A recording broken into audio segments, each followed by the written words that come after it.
कि हम लोगों की सरकार बनेगी पात्र समाज के रोजी रोटी के लिए। तारीख को हम लोग जो है जो अधिनियम 2016 में जो बना था उससे तारीख को हम लोग बाहर करेंगे। की पैरवी हमारी पार्टी भी करती रही है और एक बड़ा समुदाय जो इस व्यवसाय के साथ पीढ़ी दर पीढ़ी जुड़ा हुआ है, उनके बातों को, उनकी सोच को सम्मान देने की जरूरत है। अभी आप तेजस्वी यादव का बयान सुन रहे थे। तेजस्वी यादव ताड़ी को लेकर के जबरदस्त जो नीतीश कुमार पर हमला बोले हैं और तेजस्वी यादव का कहना है कि अगर तेजस्वी यादव की सरकार बनती है तो ताड़ी शुरू किया जाएगा बिहार में, क्योंकि ताड़ी बंद करके दलितों और जो आपका गरीब लोग हैं बिहार में उनको परेशान किया जा रहा है और पुलिस प्रशासन उनसे मनमाने तरीके से पैसा वसूल रही है। अभी आप तेजस्वी यादव का बयान सुन रहे थे, तो वहीं तेजस्वी यादव के बयान के समर्थन में आपको नजर आए चिराग पासवान। आइए पूरी खबर समझाएंगे, बताएंगे, वीडियो को अंत तक देखिएगा तभी समझ पाएंगे। नमस्कार, मेरा नाम विश्वजीत कुमार और आप देख रहे हैं वाक फॉर इंडिया न्यूज। अभी बिहार में ताड़ी पर राजनीति गरमाई हुई है और इसी साल अक्टूबर नवंबर में बिहार विधानसभा चुनाव होने वाला है। उससे पहले नीतीश कुमार पर जबरदस्त हमला बोले हैं तेजस्वी यादव। और अभी आप सुने भी, तेजस्वी यादव का कहना है कि अगर तेजस्वी यादव की सरकार बनती है बिहार में, अगर आरजेडी चुनाव जीतती है तो 2016 में दारूबंदी जो योजना लाया गया जिसमें ताड़ी को भी प्रतिबंधित कर दिया गया बिहार में, जिस ताड़ी को बिहार में शुरू किया जाएगा, क्योंकि ताड़ी दारू नहीं है, अल्कोहल नहीं है, इस पर प्रतिबंध लगाकर नीतीश कुमार सही काम नहीं किए हैं। तो वहीं चिराग पासवान भी आपका तेजस्वी यादव का सुर में सुर मिलाते हुए नजर आए। चिराग पासवान और तेजस्वी यादव क्या बोले एक बार फिर सुनिए। कि हम लोगों की सरकार बनेगी पात्र समाज के रोजी रोटी के लिए। तारीख को हम लोग जो है जो अधिनियम 2016 में जो बना था उससे तारीख को हम लोग बाहर करेंगे। की पैरवी हमारी पार्टी भी करती रही है और एक बड़ा समुदाय जो इस व्यवसाय के साथ पीढ़ी दर पीढ़ी जुड़ा हुआ है, उनके बातों को, उनकी सोच को सम्मान देने की जरूरत है।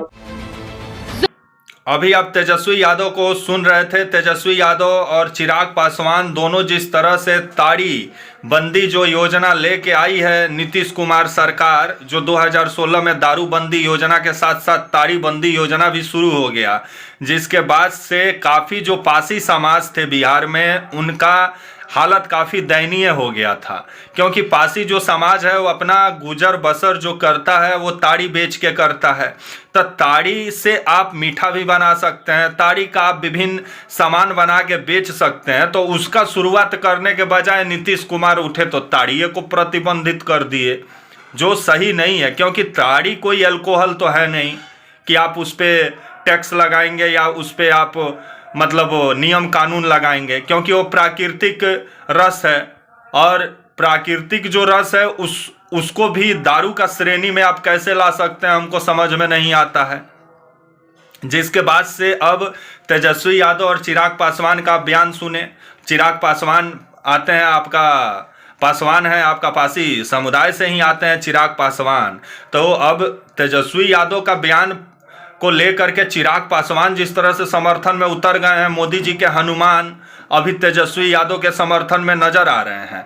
तो आने वाले समय में बिहार में जिस तरह से एनडीए में अब फूट करने पर उतर गए हैं तेजस्वी यादव, और जो आपका दलितों का, वंचितों का जो मुद्दा है उसको बिहार में जोर शोर से उठा रहे हैं। और तेजस्वी यादव का कहना है कि ये दारूबंदी योजना बिहार को तबाह और बर्बाद कर दिया, क्योंकि अगर आप सही में देखिए तो बिहार में जो दारूबंदी योजना जो हुआ, जो दारूबंदी जो योजना का शुरुआत किया गया, उसमें बिहार में उसका फायदा सबसे ज़्यादा पुलिस और प्रशासन बिहार का उठाया कि आज एक चपरासी भी 5 ताला बिल्डिंग बिहार में पीट लिया है जब से 2016 जब से दारूबंदी योजना शुरू हुआ, क्योंकि इसमें पुलिस महकमे में ज़बरदस्त भ्रष्टाचार हुआ है दारूबंदी योजना जब से शुरू हुआ है बिहार में।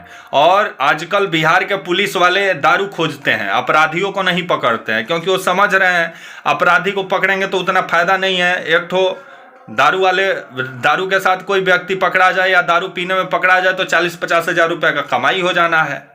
काफ़ी कानून मतलब सख्त है, आपका दारूबंदी का कानून काफ़ी कड़ा है, जिसका फायदा पुलिस वाले उठा रहे हैं।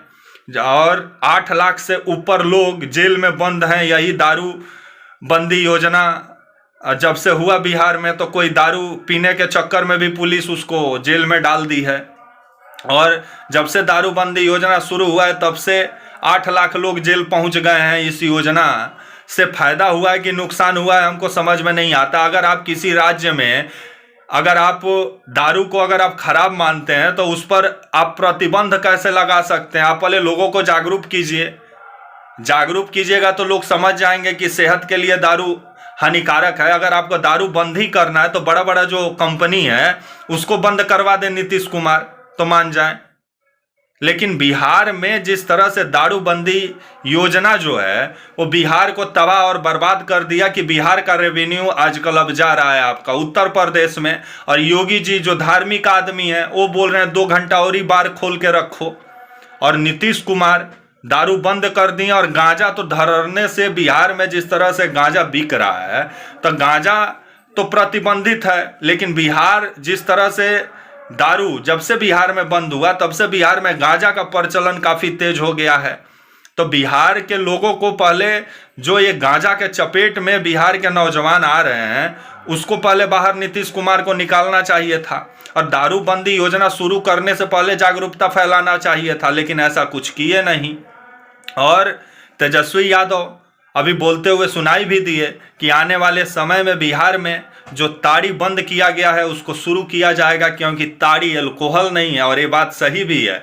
तो आने वाले समय में क्या दारू जो बंद हुआ है बिहार में वो शुरू होता है कि नहीं, ये देखने वाली बात होगी। क्योंकि यूपी में दारू मिल रहा है, बंगाल में दारू मिल रहा है, आपका बांग्लादेश, आपका झारखंड में दारू मिल रहा है।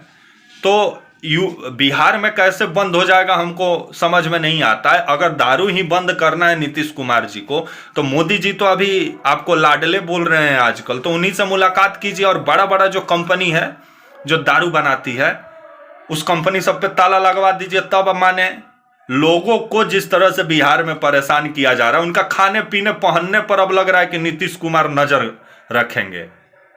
आप किसी का खाना पीना उसका व्यक्तिगत विषय है, उस पर जब आप सवाल खड़ा कीजिएगा तो ये अभिव्यक्ति का आज़ादी का आप जिस तरह से मतलब धजिया उड़ा रहे हैं, जिस पर विभिन्न सवाल खड़ा होता है। अगर दारू बंदी योजना बिहार में लाना था तो गुजरात वाले स्टाइल पे लाते कि गुजरात में दारू मिलता है। अगर आप गुजरात में लिख के दीजिएगा कि हम मतलब दारू के बिना नहीं जी सकते हैं, तो गुजरात में आपको दारू मिल जाएगा, आपके ऊपर कोई केस, कोई FIR नहीं होगा। लेकिन बिहार में गलती से आप बोतल के साथ पकड़ा जाएं, अगर आप दारू पिए हैं अगर पकड़ा जाए, तो पुलिस वाले के लिए उस दिन बहारों फूल बरसाव वाला मौसम आ जाता है और 40-50 हज़ार तो नाफी देंगे आपसे। तो ये योजना से बिहार को फायदा हुआ कि नुकसान हुआ, एक बार समीक्षा करना चाहिए नीतीश कुमार जी को। तो नीतीश कुमार जी समीक्षा नहीं कर रहे हैं। पुलिस वाले जो हैं अभी वो बिहार में जिस तरह से जब से दारूबंदी योजना आया तब से वो राजा हो गए हैं। एक सिपाही जो है, जो हवलदार होता है, जो चौकीदार होता है गांव में, वो आजकल 4 ताला 5 ताला बिल्डिंग पीट लिया है बिहार में। और वो भी गांव में खोजते रहता है। गांव में जो चौकीदार है वो ये नहीं खोजता है कि बिहार के जो चौकीदार हैं गांव में चौकीदार बनाया जाता है। तो चौकीदार बिहार में ये नहीं पता करते हैं कि भाई जो क्राइम रेट बिहार में है उसको कैसे कम किया जाए, थाने में 2 को झगड़ा जो गया है उसको कैसे सुलझाया जाए। नहीं, वो पहले ही वो चौकीदार जो है वो मना रहा है कि कोई दारू वाला पकड़ा है गांव में, ताकि हम उससे 50 हज़ार ऐंठ लें। और वैसे वैसे चौकीदार अभी बिहार में जिस तरह से अगर ईडी का छापा पड़े तो एक एक चौकीदार बिहार में अभी जिस तरह से मतलब धन कुबेर बन बैठे हैं, तो इस पर जांच होने की जरूरत है। क्योंकि दारूबंदी योजना बिहार को तबाह और बर्बाद कर दिया। और जो आपका पुलिस और प्रशासन है वो आए दिन दूना रात चौगुना मार बिल्डिंग पर बिल्डिंग पीटी रहे हैं। योजना का इतना फायदा तो पुलिस वाले को हुआ, जनता को तो कुछ फायदा हुआ नहीं। जनता फोकट में भाई वो अपना थोड़ा मौज मस्ती के लिए 2 पैक लगा ले रहा है, तो उसको दिक्कत हो जा रहा है, 50 हज़ार देना पड़ जा रहा है। कमाल का योजना है। तब तक के लिए आप मुझे इजाजत दीजिए। आप हमारे channel walk for India news को प्लीज लाइक और सब्सक्राइब और शेयर करना ना भूलें। तब तक के लिए नमस्कार, जय हिंद, वंदे मातरम।